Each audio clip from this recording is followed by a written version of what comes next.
Hey everybody, I'm here with the very famous Justin Brierley. He is now the podcast leader of the surprising rebirth of faith in God.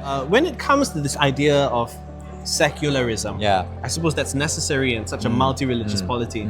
But do you feel personally that religion ought to be included? And if so, to what degree? Yes. And or should we kind of adopt a French model of laïcité and hold it at arm's length? I mean, secularism can be used in different ways. Sometimes I just use it as a shorthand, secularism, for a society that has kind of abandoned faith in God, kind of essentially has adopted a kind of atheistic, humanistic kind of outlook. And that can be a very negative thing. As you say, it can exclude religion from the public square. Yes. But actually, in its best form, secularism is something that can actually be helpful if it's actually about creating a level playing field for everyone. The problem is that, sometimes in our country, when people say they want a more secular culture, what they mean is a more non-religious culture. Yeah. And what you're effectively asking people to do is to leave their religious beliefs, their deeply held convictions at the door when it comes to how we decide public policy, education, and those kinds of things. And that, I think that's simply not fair, because all you're then doing is saying there's only one worldview allowed. But I think